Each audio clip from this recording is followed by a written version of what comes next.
رشیدہ کا شوہر شہاب کاروباری دورے پر ہانگ کانگ گیا ہوا تھا۔ اس کا ایک پر رونق علاقے کی مارکیٹ میں گارمنٹس کا ایک بڑا سا اسٹور تھا جس میں بچوں کے ملبوسات فروخت کیے جاتے تھے۔ اسٹور میں 3 سیلز مین کام کرتے تھے۔ ایک لڑکا بھی تھا جو صفائی ستھرائی اور دوسرے چھوٹے موٹے کام کیا کرتا تھا۔ یہ اسٹور اس لحاظ سے مشہور تھا کہ اس کی ہر ورائٹی باہر کی ہوتی تھی۔ اچھی بات تو یہ ہے کہ ہم پاکستان میں رہتے ہیں، ہمیں یہاں کی بنی ہوئی چیزیں استعمال کرنے میں فخر محسوس ہونا چاہیے، مگر اکثر لوگوں کو یہ غلط فہمی ہوتی ہے کہ باہر کی چیزیں اچھی ہوتی ہیں۔ ایسے ہی غلط فہمی کے شکار لوگوں کی وجہ سے شہاب کی دکان پر گاہکوں کا تانتا بندہ رہتا تھا اور اس کی خوب بکری ہوتی تھی۔ وہ دبئی، چائنا، ملیشیا اور ہانگ کانگ جا کر خود مال لے کر آتا تھا۔ ہر مہینے اس کا ایک چکر ان ممالک میں ضرور لگتا تھا۔ رشیدہ اور شہاب کے 2 بچے تھے۔ احمد 10 سال کا بیٹا تھا اور حریم 8 سال کی بیٹی۔ احمد بہت اچھا بچہ تھا، مگر یہ ماضی کی بات تھی۔ چند دنوں سے رشیدہ محسوس کرنے لگی تھی کہ احمد میں تبدیلیاں آتی جا رہی تھیں۔ یہ تبدیلیاں اچھی نہیں بلکہ بری تھیں، اور اسی وجہ سے رشیدہ اس کی طرف سے فکر مند رہنے لگی تھی۔ وہ پہلے ضد نہیں کرتا تھا، اب بات بات پر ضد کرنے لگا تھا۔ پہلے وہ اس کی ہر بات مانتا تھا، اب اس کی کوئی بات نہیں مانتا تھا، بلکہ اس سے بحث کرنے بھی بیٹھ جاتا تھا۔ پہلے وہ جو کچھ بھی پکاتی تھی خاموشی سے کھا لیتا تھا، مگر اب وہ کھانا کھانے میں بھی نخرے کرنے لگا تھا۔ یہ کیوں پکایا، وہ کیوں نہیں پکایا۔ رشیدہ ایک پڑھی لکھی سمجھدار عورت تھی۔ اس نے اپنے بچوں کے ساتھ ہمیشہ پیار، محبت اور دوستی والا سلوک روا رکھا تھا۔ وہ ان کو ہلکی پھلکی ڈانٹ تو پلا دیتی تھی، مگر ان پر ہاتھ کبھی نہیں اٹھاتی تھی۔ احمد کے بدلے ہوئے رویے نے اسے فکر مند کر دیا تھا۔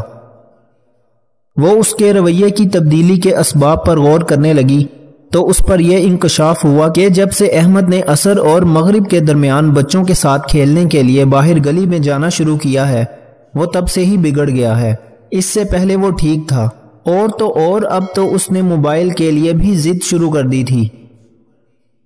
رشیدہ نے سب سے پہلا کام یہ کیا کہ اس کا گھر سے نکلنا بند کر دیا۔ اس پر اس نے احتجاج کیا اور ماں سے تھوڑی سی بدتمیزی بھی کی۔ رشیدہ کو اس کی بدتمیزی پر افسوس بھی ہوا اور غصہ بھی آیا۔ اس رات شہاب دکان سے گھر آیا تو رشیدہ نے احمد کی حرکتوں کی شکایت کی۔ نتیجے میں اسے باپ کی جانب سے ڈانٹ سننی پڑ گئی۔ وہ باپ سے ڈرتا تھا۔ اس نے گھر سے نکلنا تو بند کر دیا، مگر اس کی ضدوں میں مزید اضافہ ہو گیا۔ یہ ضد زیادہ تر کھانوں کے سلسلے میں ہوتی تھی۔ شہاب کو ہانگ کانگ گئے ہوئے پہلا روز تھا۔ احمد اور حریم اسکول سے آئے تھے۔ ان کے اسکول 1 ہفتے کے لیے بند ہو گئے تھے۔ اسکولوں کی چھٹیوں کی وجہ سے حریم بہت خوش تھی۔ گھر میں آتے ہی اس نے یہ خبر رشیدہ کو سنائی تھی۔ احمد خاموشی سے اپنے کمرے میں چلا گیا تھا۔ اپنے کمرے میں جب وہ اسکول کے کپڑے بدل رہا تھا تو اس نے کھڑکی میں دیکھا اس کے دوست گلی میں کھیل رہے ہیں۔ اس کے دل کو ایک دھچکا سا لگا۔ ایک یہ بچے ہیں کہ دن بھر گلیوں میں کھیلتے پھرتے ہیں، ایک میں ہوں کہ ہر وقت گھر میں بند رہتا ہوں۔ میرے لیے کتنی پابندیاں ہیں، یا تو ٹی وی دیکھوں، یا کھلونوں سے کھیلوں، یا پھر بور کہانیوں کی کتابیں پڑھتا رہوں۔ ان لوگوں کی امیاں کتنی اچھی ہیں، انہیں کچھ نہیں کہتی، اور ایک میری امی ہے، ہر وقت پیچھے پڑی رہتی ہیں، یہ کرو یہ مت کرو۔ اس نے بڑی حسرت سے سوچا اور کچن کی جانب بڑھ گیا۔ بھوک لگی ہے، آپ نے کیا پکایا ہے؟ اس نے بڑی بے رخی سے پوچھا۔ آج میں بہت تھک گئی تھی، کچھ پکانے کو دل نہیں چاہ رہا تھا۔ میں نے دال چاول پکا لیے ہیں، شام کو کوئی اچھی چیز پکا لوں گی۔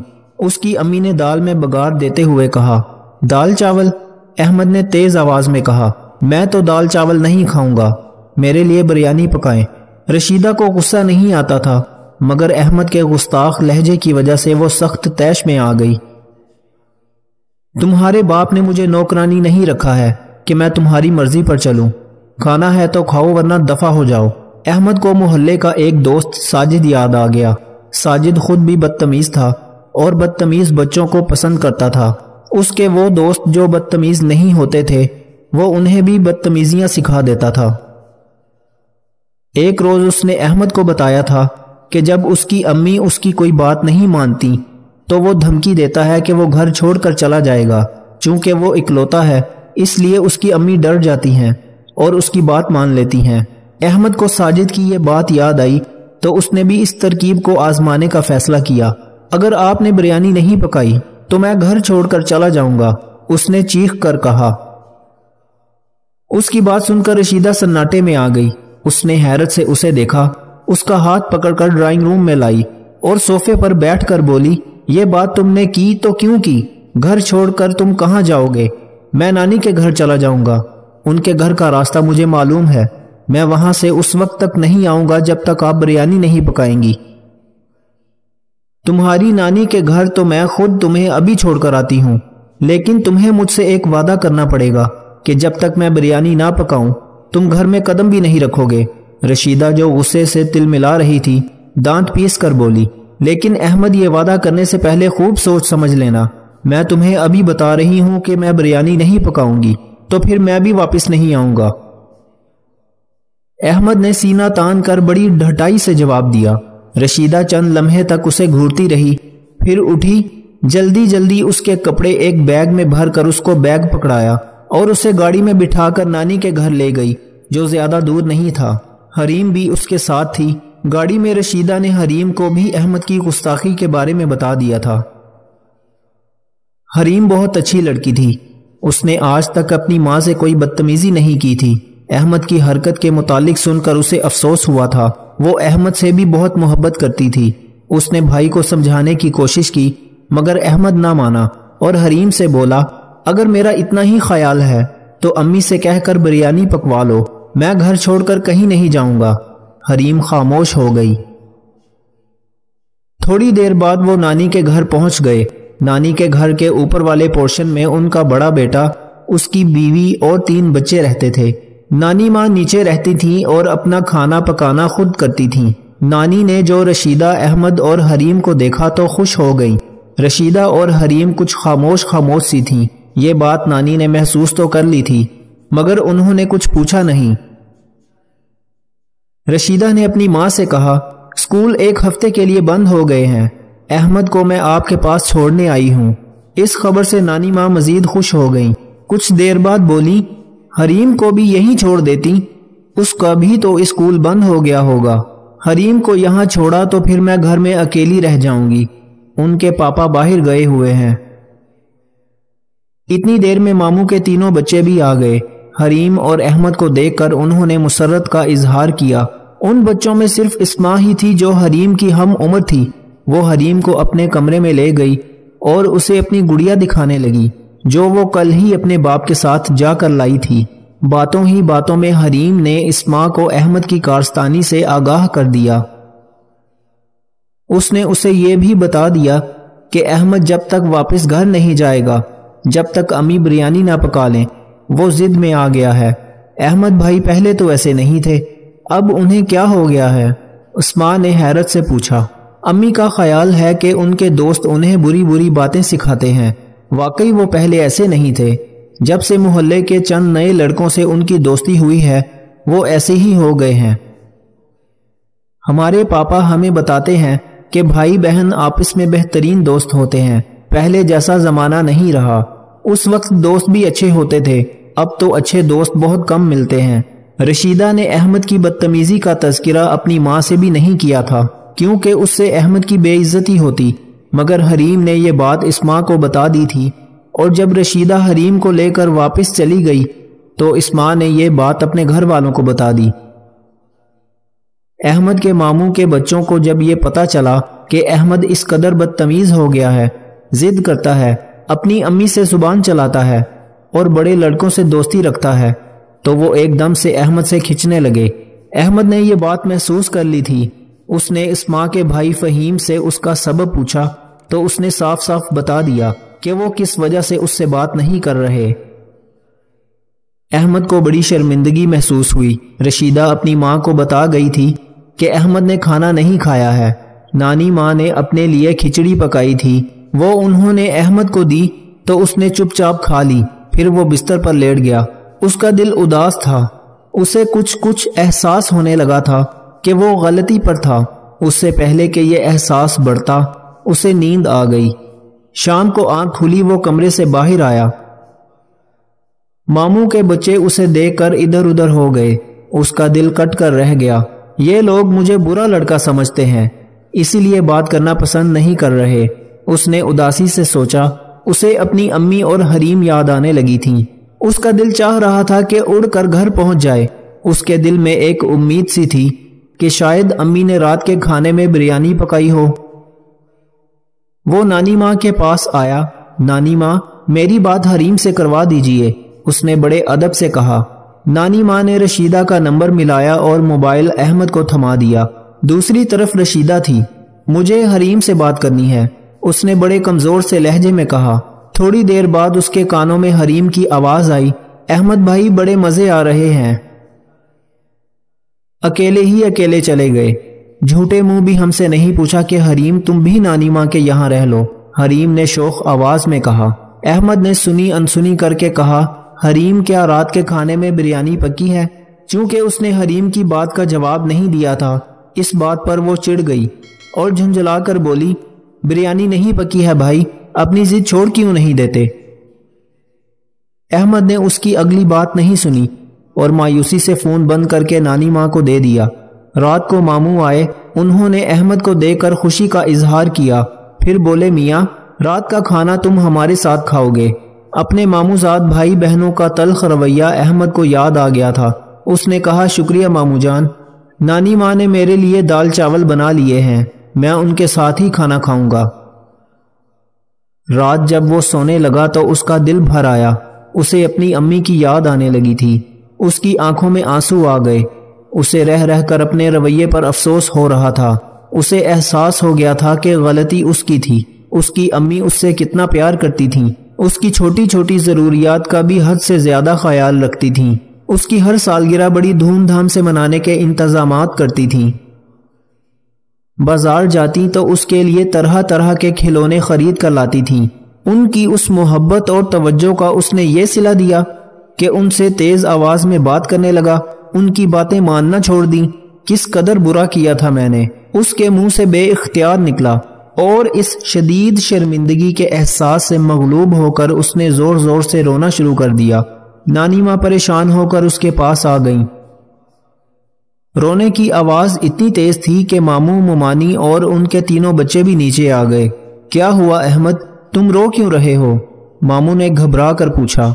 مجھے امی یاد آ رہی ہیں، میں نے اپنی بری حرکتوں سے انہیں ناراض کر دیا ہے، میں شرمندہ ہوں، مجھے ان کے پاس لے چلیے، میں ان سے معافی مانگوں گا، میں ان سے یہ وعدہ بھی کروں گا کہ آئندہ ایک اچھا بچہ بن کر دکھاؤں گا اور کسی قسم کی کوئی ضد نہیں کروں گا۔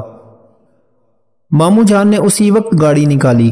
گاڑی میں نانی ماں، ماموں جان، ممانی، ان کے تینوں بچے اور احمد ٹھس ٹھسا کر بیٹھ گئے اور تھوڑی ہی دیر میں رشیدہ کے گھر پہنچ گئے۔ رشیدہ کو دیکھتے ہی احمد دوڑ کر اس سے لپٹ گیا۔ امی مجھے معاف کر دیجئے، اب میں آپ کو ایک اچھا بچہ بن کر دکھاؤں گا، میں وعدہ کرتا ہوں۔ رشیدہ نے اس کو پیار سے خود سے لپٹا لیا۔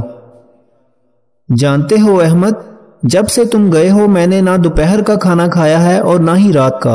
مجھے خوشی ہے کہ تمہیں اپنی غلطی کا احساس ہو گیا ہے۔ یاد رکھو، ماں باپ اپنے بچوں سے جو کہتے ہیں اس میں بچوں کی ہی بھلائی ہوتی ہے۔ احمد کے سیدھے راستے پر آ جانے سے سب لوگوں کو بہت خوشی ہوئی۔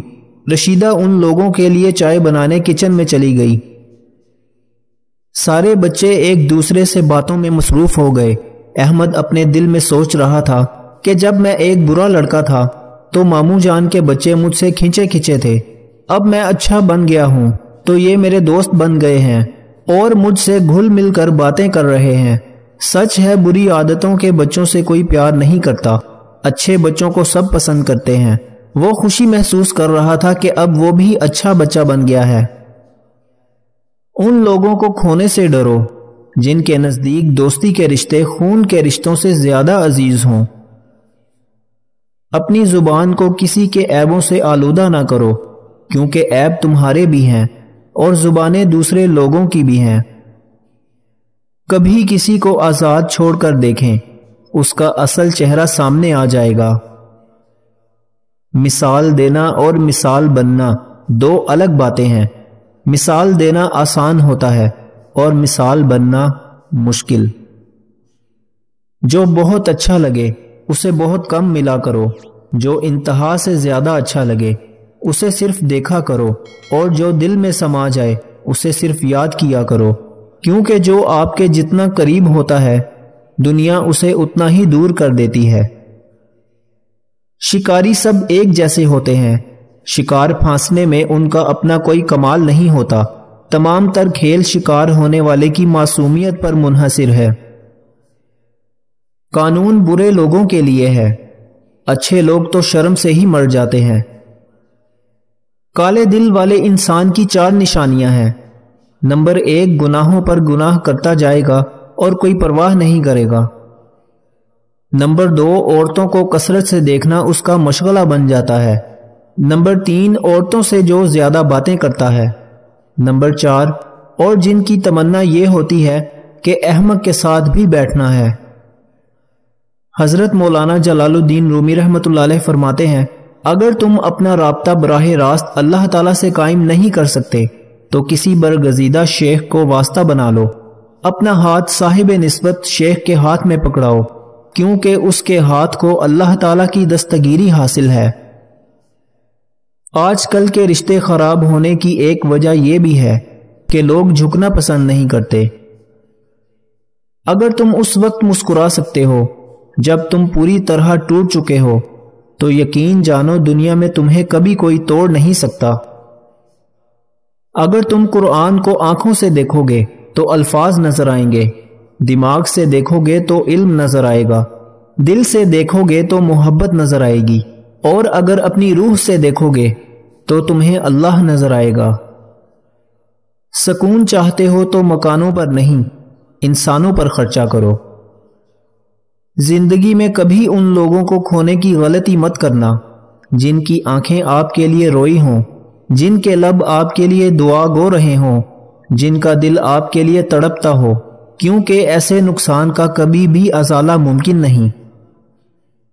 انصاف کرو، ورنہ یاد رکھنا حضرت صالح علیہ السلام کی اونٹنی کے قاتل صرف 4 لوگ تھے، مگر غرق پوری قوم ہو گئی کیونکہ باقیوں کا جرم خاموش رہنا تھا۔